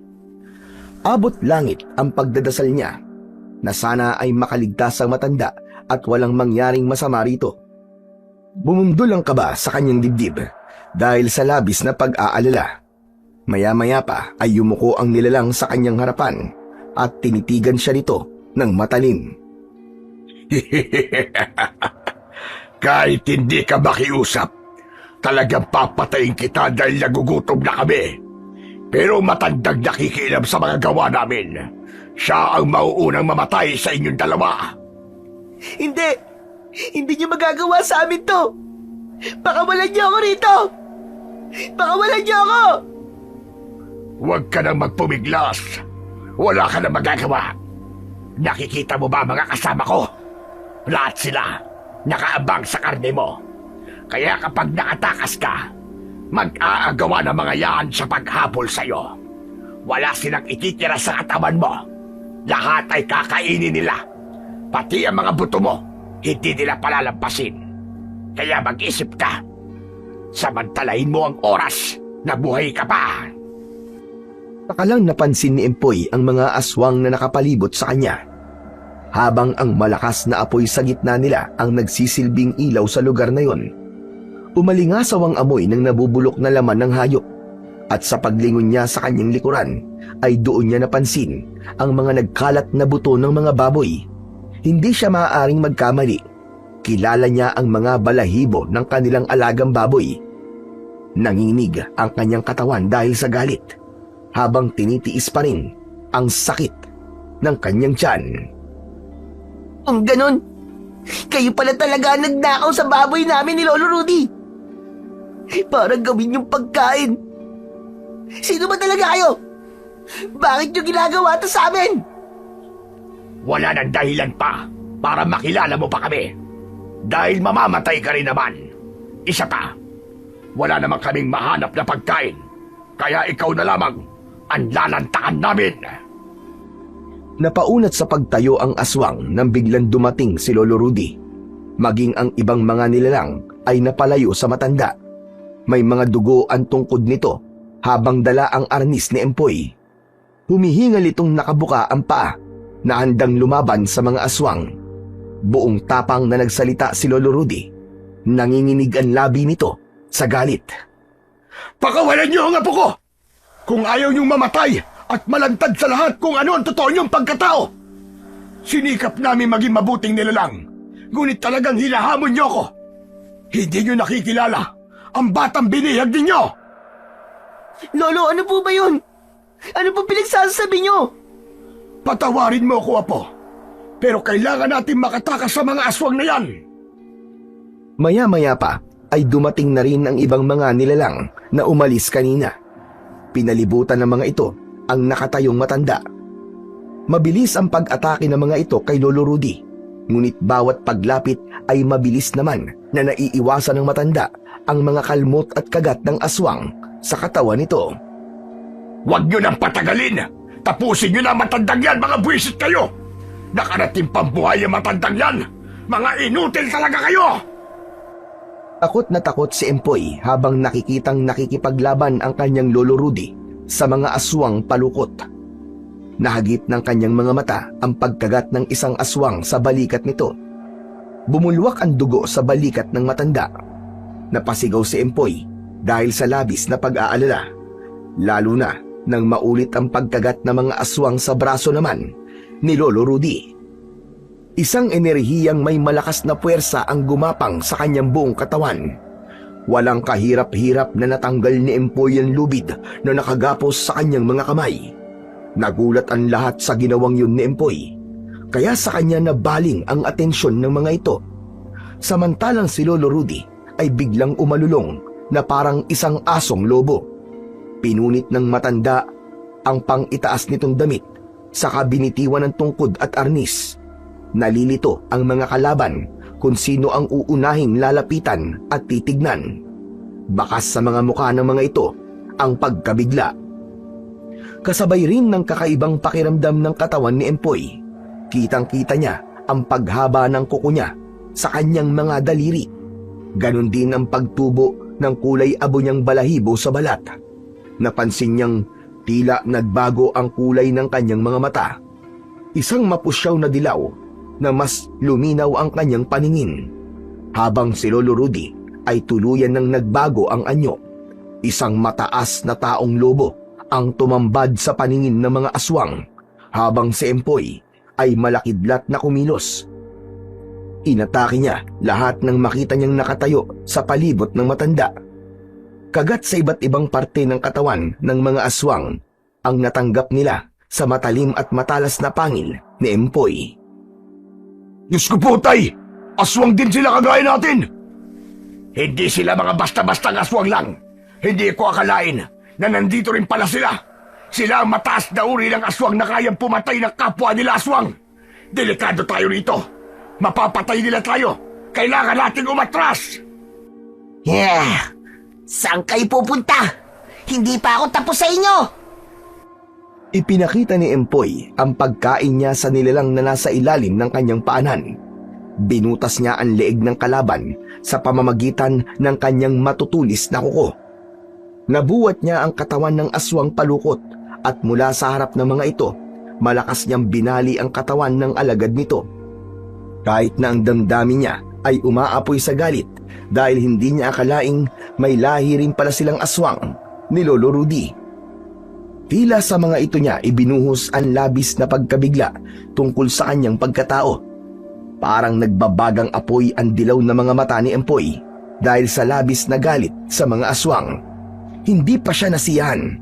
Wala niyang kahirap-hirap na winasak ang katawan ng mga nilalang na sumubok na umatake sa kanya.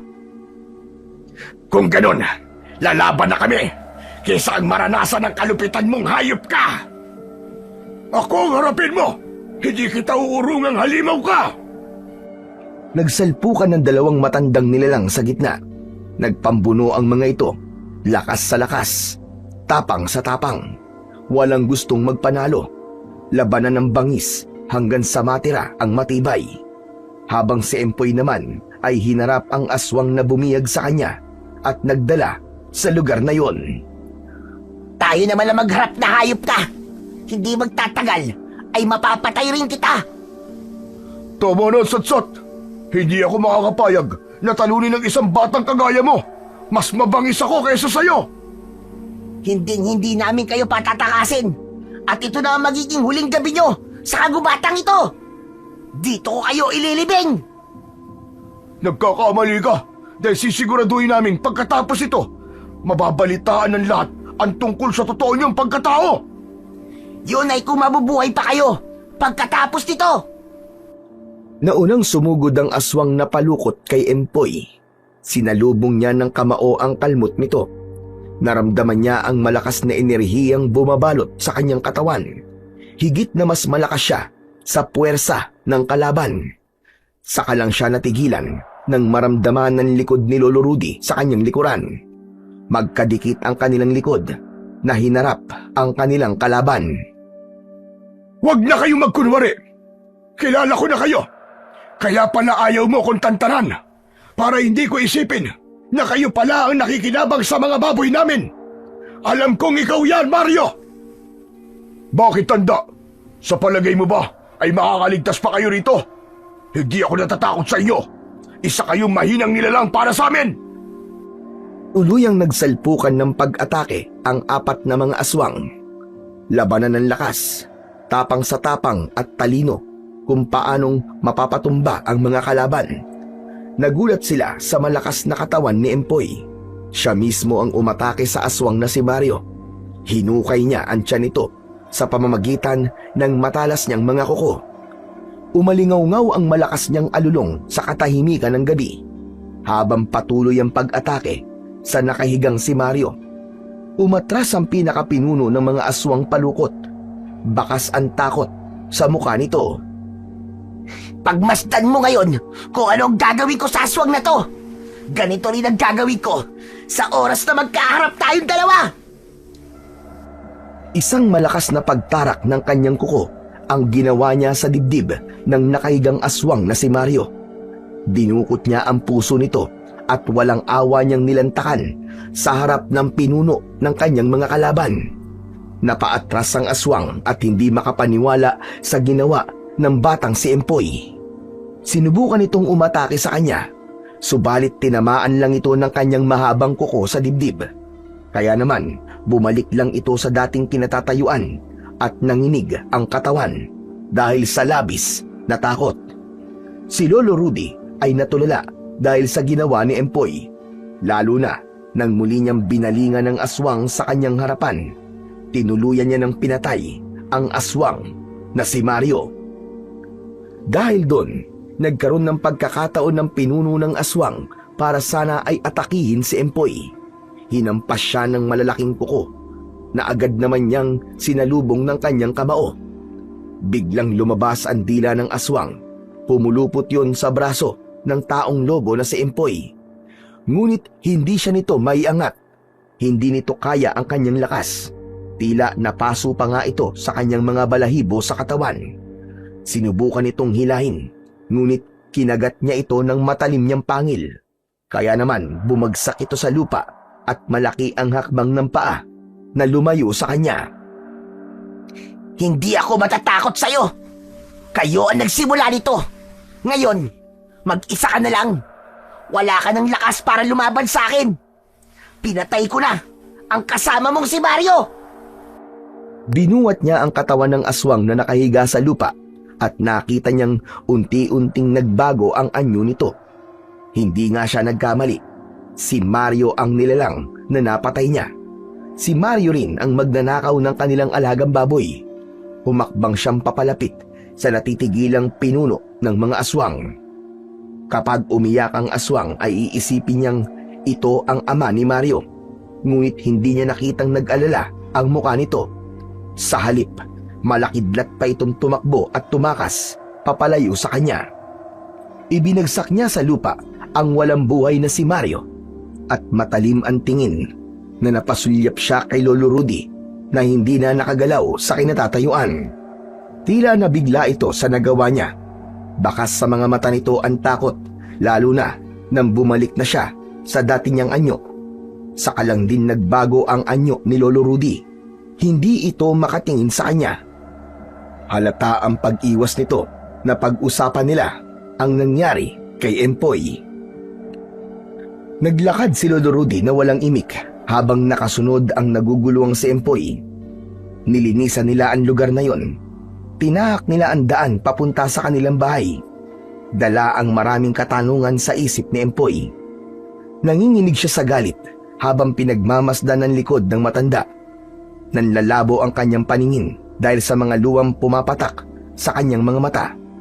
Ngayong natuklasan niya na ang katotohanan sa kanyang pagkatao, hindi niya maiwasang hindi sumama ang loob sa kanyang Lolo Rudy. Pati na ang pagkain ng hilaw na karne ay indikasyong hindi sila mga ordinaryong tao. Ngunit alam niyang hindi sila masasamang nilalang. Gusto lang niya ng kasagutan kung bakit at paano sila naging aswang. Bigla rin niya naisip ang kanyang mga magulang.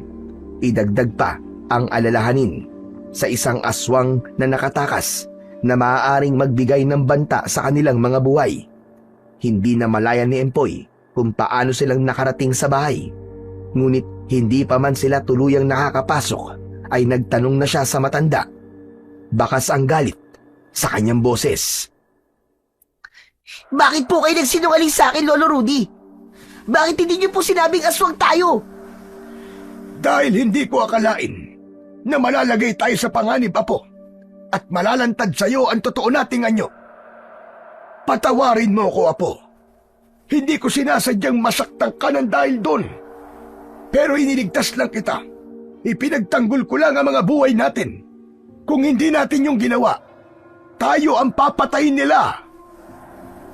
Alam niyo po ba kung ano nararamdaman ko ngayon? Pakiramdam ko po, niloko niyo ako. Hindi kita niloko, Apo. Gusto ko lang naman magkaroon tayo ng katahimikan sa buhay. Hindi tayo masasamang aswang, Apo. Nagawa ko lamang ang bagay na to ay para na rin sa'yo. Dahil ayokong isipin mong masama tayong nilalang. Kahit na po, pinatay ko si Kuya Mario. Pati na ang mga kasama niya. Hindi po ba't kasalanan din yon? Patawarin mo ko, Apo. Kung nagdulot sa iyo ng sakit ang pagsisinungaling ko. Subalit hindi ako nagsisisi sa nagawa kong yon. Dahil alam kong nailigtas kita. Ang mga magulang ko po, nasan sila? Matagal ko na pong gustong malaman kung nasan sila. Hindi lang po ako nagkakaroon ng pagkakataon. Dahil ayokong masaktan ko po kayo. Ayokong mapasakit po ang loob nyo. Pero sa pagkakataon po na to, gusto ko na po malaman ang kasagutan. Huwag na kayo magsinungaling sa akin. Sabihin niyo na po sa akin ang totoo. Namatay sila. Dahil iniligtas ka nila, Apo. Tinugis tayo ng kalahi nating aswang. Dahil hindi nila matanggap na mas pinili ng iyong ama ang buhay na kasama kayo. Anak ka ng supremo ng mga aswang na taong lobo. Kaya naiiba sa lahat ang kapangyarihan mo. Pinili ka ng iyong ama. Itinakas ka niya kasama ng nanay mo. Ipinakiusap nilang palakihin kita sa mabuting paraan. Mahal na mahal ka ng mga magulang mo, Apo. At yun ang dahilan kung bakit inilihim ko sa iyo ang lahat. Ayokong tanggapin mo ang pagiging supremo mo bilang aswang. Kapag nagpatalo ka sa galit, matutulad ka sa mga halimaw na walang ibang nakikilala kundi ang sarili. Wala kang awang papatay ng tao. Ngunit nagtagumpay ako, Apo. Alam ko na nagtagumpay ako sa araw na ito. Napalaki kita ng maayos at mabuting bata. Totoo po palang bintang nila sa atin, Lo. Na tayo po ay mga aswang. Ngunit mabuting aswang. Yun ang mahalaga.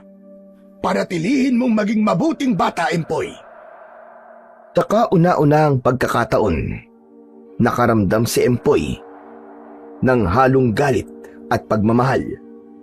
Kaya naman, hindi niya na napigilan ng kanyang pag-iyak at napaluwa siya at napayakap sa kanyang lolo. Aminin man niya sa hindi, ay nakakaramdam siya ng takot dahil muntik niya nang makalimutan ang pagiging mabuting bata nang kinalaban niya si Mario. Maigpit na yakap ang itinugon sa kanya ni Lolo Rudy, kasunod ng paghikbi. Maya-maya pa ay mabilis silang kumilos papasok sa kanilang bahay. Inihanda ni Lolo Rudy at Empoy ang kanilang mga gamit para sa pag-alis nila sa baryo. Magpapakalayo-layo sila para sa kanilang kaligtasan. Ngunit kinabukasan, umalingaw-ngaw ang sigaw ng mga tao sa labas. Galit na galit at puno ng puot na isinisigaw ang kanilang parusang kamatayan sa pangunguna ni Mang Sendong kasama ang taong bayan.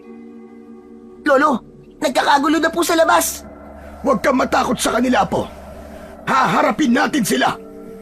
Pero, Lolo Rudy, baka po saktan po nila tayo. Magtiwala ka lang sa akin, Apo. Malalampasan natin to.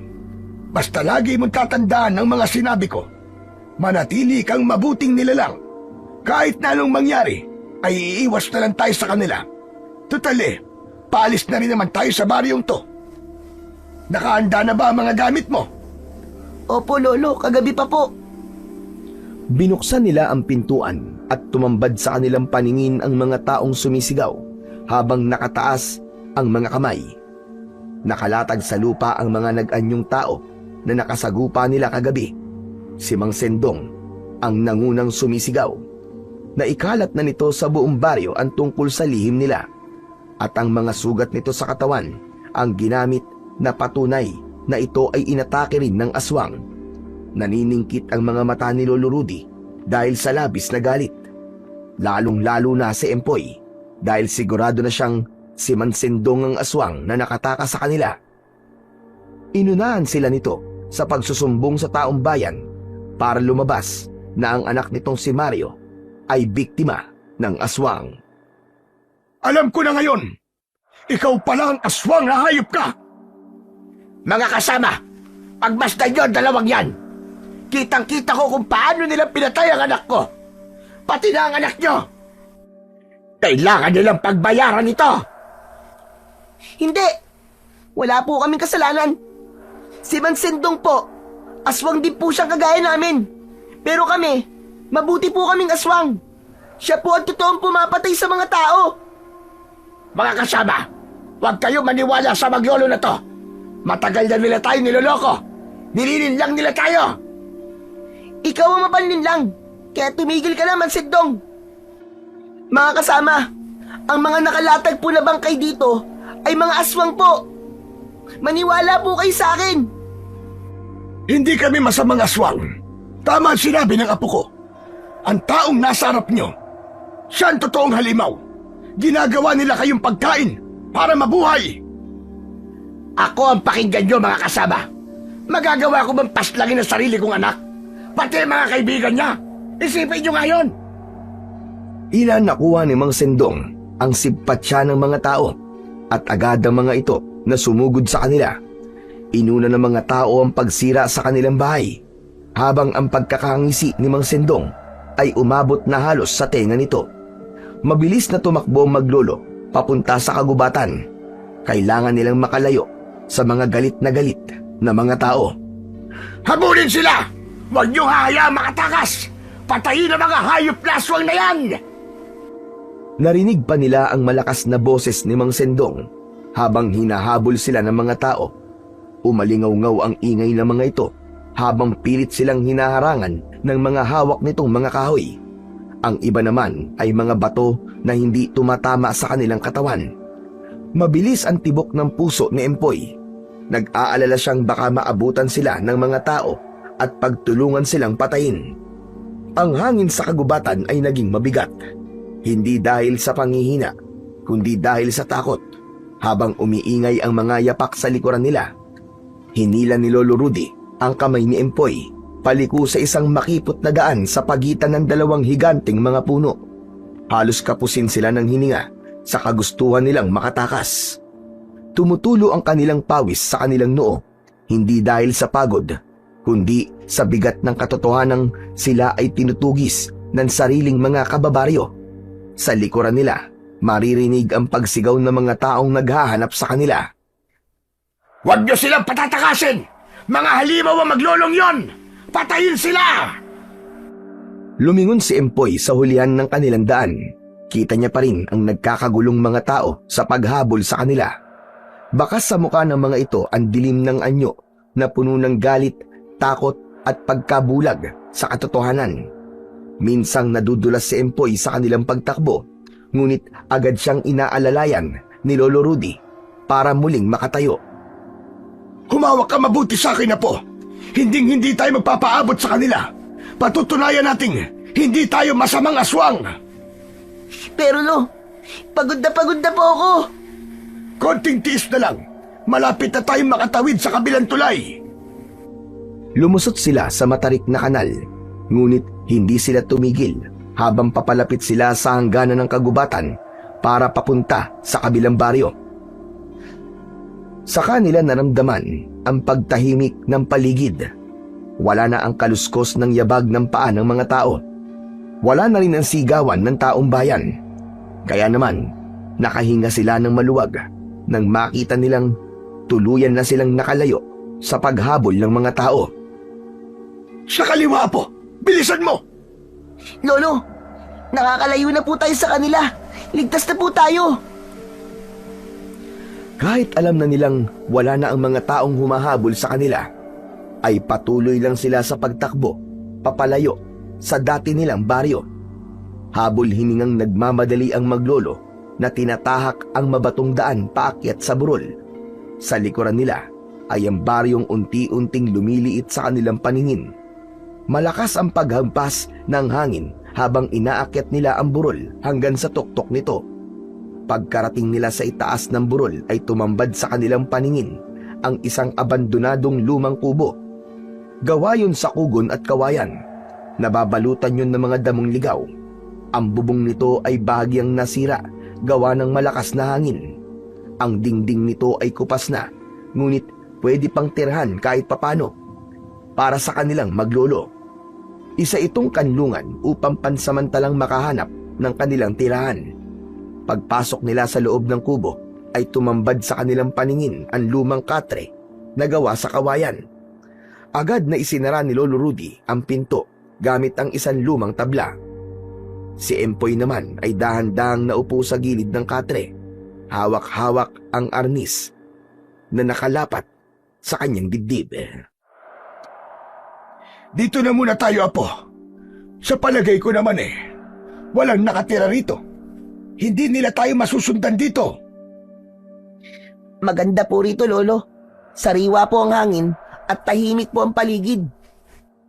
Para po itong silungan ng may-ari ng mga taniman ng gulay na nadaanan natin kanina. Saka po, mula po rito, sa kinatitirikan ng bahay, ay natatanaw pa rin po natin ang baryo natin. Tama ka, Apo. Sana walang may-ari ng bahay na to. Sa palagay ko po walang nakatira dito, Lolo. Saka parang matagal na po itong inabandona. Pabor po to sa atin. Hindi na po natin kailangan maghanap ng bahay na malilipatan. Pagkalipas ng ilang araw, ay masaya si Empoy sa bago nilang tirahan.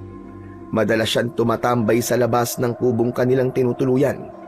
5 araw na silang nakatira sa kubong yun. Ngunit wala pa ring palatandaan na merong nagmamay-ari ng bahay nila. Isang gabi, habang nakatayo siya sa labas ng kanilang bahay, ay natanaw niya ang malamlam na ilaw ng kanilang baryo. Hinihintay niya si Lolo Rudy na naghahanda ng sandata na gagamitin naman nila sa pangangaso. Yun na ang kanilang inaasahan para sa paghahanap ng kanilang pagkain. Sagana ang gubat sa mga baboy ramo at iba pang mga hayop na maaari nilang kainin. Tahimik at payapa ang pakiramdam kapag natutulog siya dahil wala siyang iniisip na banta ng panganib. Ngunit may bahagi pa rin sa puso niya ang nalulungkot dahil ang dati nilang baryo na nagkaroon na sa kanya ng masasayang alaala, ngayon ay tinatanaw na lamang niya mula sa malayo. Halos manlaki ang mga mata ni Empoy nang biglang lumakas ang ilaw sa baryo. Tumaas sa ulap ang makapal at maitim na usok. Napaulat siya sa kanyang pagkakatayo at napasigaw kay Lolo Rudy. Nang mga oras na yon ay kalalabas lamang ng matanda sa pintuan ng bahay nila. Lolo! Lolo Rudy, tingnan nyo! Empoy, bakit ka ba sumisigaw? Lolo, ang baryo po naman lapas. Sa palagay ko po nasusunog. Ano ka mo? Aba, Diyos ko po! Malaking sunog nga nangyayari sa baryo natin. Ano pong gagawin natin, Lolo?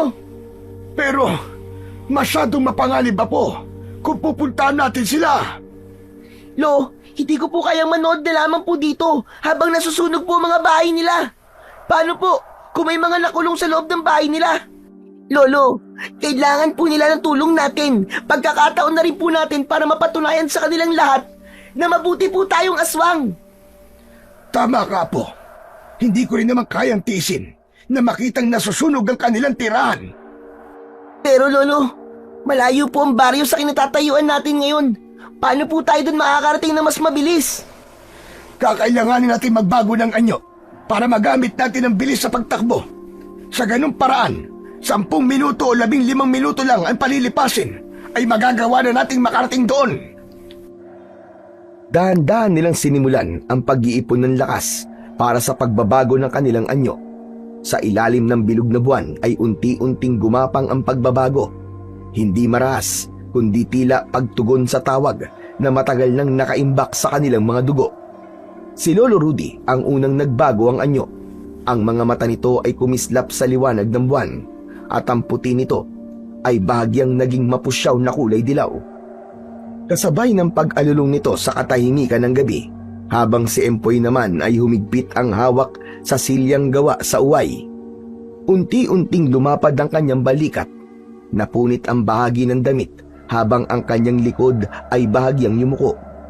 Tumubo ang kulay abo niyang balahibo sa balat. Nakaramdam siya ng matinding init sa dibdib. Napahawak siya sa kanyang tiyan at tila may umuusbong na lakas. Mahapdi, mabigat, ngunit malakas ang enerhiyang bumalot sa buo niyang katawan na dati niya nang nararamdaman nang unang lumabas ang kanyang pagkaaswang. Ang kanyang mga kuko ay humaba. Unti-unting nagkakabuto ang kanyang mga daliri at ang kanyang muka ay humaba rin. Ngunit ang anyo ay may bakas pa rin na siya si Empoy. Hindi sila nagkatinginan sa simula. Tila pinoproseso pa ng kanilang katauhan ang bigat ng pagbabagong bumabalot sa kanilang katawan. Isang sulyap lang ang ginawa nila sa baryo at sa gitna ng dilim, 2 nilalang na kalahating tao, kalahating hayop ang tahimik na tumindig, hindi upang manakot, kundi upang iligtas ang baryo sa malaking sunog na tumutupok sa bahay ng mga ito. Mabilis ang kanilang pagtakbo at 10 minuto lang ay tumambad sa kanila ang mga nag-iiyakang mga tao. Lolo, may dahilan po kung bakit nasusunog ang lugar. Ayun po, nakikita ko po ang mga aswang na walang tigil sa pagpatay sa mga biktima. Marahil ay palalabasin nilang nasunog ang baryo para itago ang malagim nilang pagpatay sa mga tao. Diyos ko, para silang nawawala sa kanilang mga sarili, Apo. Pigilan mo ang mga aswang at ako naman na magliligtas sa mga tao mula sa nasusunog nilang bahay. Marami na ang nakulong sa loob. Bilisan mo! Kailangan nating magmadali! Opo, Lolo. Ililigtas po natin silang lahat. Naghiwalay ang maglolo sa pagliligtas sa mga tao habang nasisilaw sila sa liwanag ng apoy at napapaso naman Sa init ng liyab at singaw ng nagbabagang mga kahoy, ay walang takot na pumasok si Lolo Rudy sa loob ng bahay na nasusunog. Bata, matanda, buntis at mga lalaking may mga sugat ang ligtas na nailayo ni Lolo Rudy sa apoy. Sa una ay natakot ang mga tao sa kanilang mga itsura. Ngunit nang makita ng mga ito ang ginagawa nila, tumulong na rin ang mga ito sa pag-apula sa apoy. Hinarap ni Empoy ang aswang na si Mang Sendong. Sa likod nito ang mga alagad nitong walang tigil sa paglantak ng mga katawan ng tao. Ako ang harapin mo. Kaya pala pinalayas mo kami sa baryo para malaya kang gawing pagkain ng mga tao rito. Pwes, malalaman nilang lahat ang totoo niyong pagkatao. Talaga palang matapang ka, Supremo. Hindi ako supremo.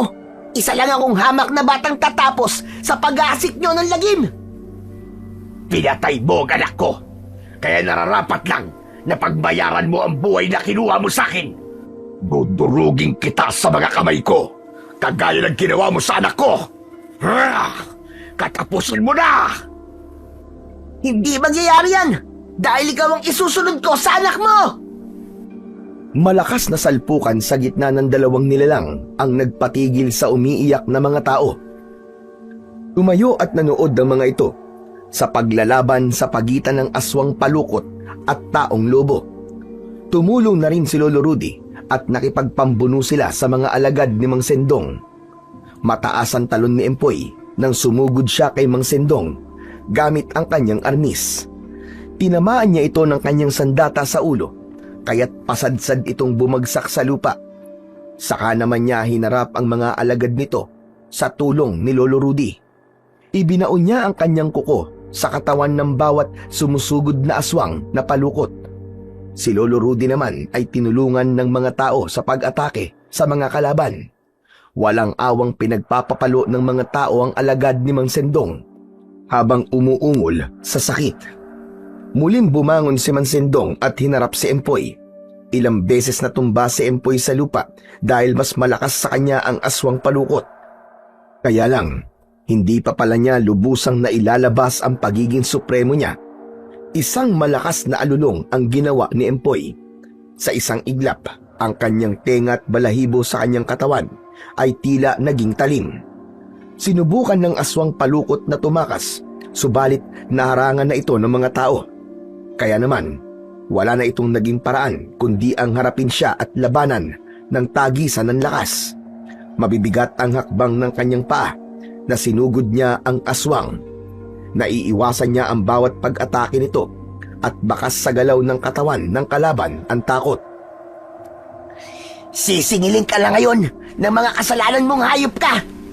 Hindi porket mga aswang tayo ay tuluyan na tayong gagawa ng masama at yayakap sa kadiliman. Kung ang landas ba ng kasamaan o kabutihan, tayo pa rin ang pipili sa landas natin. Ito na ang katapusan mo. Mamatay ka na! Ubod lakas na sinuntok ni Empoy ang dibdib ni Mang Sendong. Bawat pagtama ng kanyang kamao sa katawan nito ay nagpapabaluktot dito dahil sa sakit. Hindi niya ito tinigilang suntukin hanggang sa umatras ito papalapit sa punong kahoy. Isang pag-angat ng malablade niyang kuko, ubod lakas niyang dinukot ang puso nito at itinaas sa ere. Ipinakita niya sa mga tao ang puso ni Mang Sendong habang tumitibok pa. Lahat ay nagulat nang bumalik ang dating anyo ng aswang bilang tao. Nakilala nilang si Mang Sendong ang totoong aswang na pumapatay sa mga kaanak nila. Lahat ay hindi makatingin sa kanya, lalo na nang lumapit sa kanya si Lolo Rudy at magkasabay na nagpalit ng anyo bilang tao. Lahat ay nagulat na sila nga ay mga aswang na taong lobo. Tama nga kayo sa inyong mga nakikita. Kami ang taong lobo na mas piniling mamuhay ng tahimik sa baryo nyo. Ngunit maniwala kayong mabubuting aswang kami at kahit kailan, hindi kami tumikim ng karne ng tao. Patawarin niyo po kami kung hindi po namin nailigtas ang iba. Hindi natapos ni Empoy ang kanyang sasabihin dahil lumapit ang mga taong natulungan nila at mahigpit silang niyakap habang umiiyak. Wala raw pakialam ang mga ito kung anong klaseng nilalang sila dahil buong buhay ng mga ito ay tatanawing utang na loob sa kanila ang pagkakaligtas nila sa buhay ng mga ito. Humingi rin ng tawad ang mga tao sa panghuhusga sa kanilang pagkatao at nangako na magmula sa gabing yun ay bukas ang palad nila sa pagtanggap sa kanila ni Lolo Rudy. Halos maluwa si Empoy sa labis na kaligayahan. Napatunayan na nilang wala silang kasalanan. Nalinis nila ang kanilang pangalan at minahal pa sila ng taong bayan. Pagkalipas ng 2 araw ay muling bumalik sa baryo ng Manlapas ang maglolo. Tulong-tulong sila sa pagtatayo ng kanilang mga nasunog na bahay. Tinanggap ng buong buo ng mga tao ang kanilang pagkatao. Sa ngayon ay masayang namumuhay ang maglolong ninakawan ng baboy sa baryo. Marami ang nagpaabot ng tulong sa kanila na maibalik ang dating bilang ng kanilang mga alagang baboy para makapagsimula ng panibagong buhay. Bilang yun ang pangunahin nilang pinagkukunan ng mga pangangailangan. Nakatanggap ng respeto at pagpapahalaga ang maglolong sina Empoy at Lolo Rudy. Itinuring sila na isang bayani sa kanilang baryo. Lahat ng tao ay may kanya-kanyang iniingatang sikreto na dapat nating igalang. Aswang man o tao, lahat ay may karapatang mabuhay bilang isang mabuting nilalang. Huwag nating husgahan ang kanilang panlabas na kaanyuan. Sa halip, tignan natin sila sa kanilang busilak na puso. Tayo pa rin ang pipili sa landas na ating tatahakin. Mapalad ang taong gumagawa ng kabutihan sa kapwa kaysa ang gumagawa ng kasamaan. Lagi lamang nating iisipin na sa bawat pagkakamali at kasalanan ay may kaakibat na kaparusahan. Samantalang ang gumagawa naman ng kabutihan ay may kapalit na biyaya na manggagaling sa Diyos na lumikha.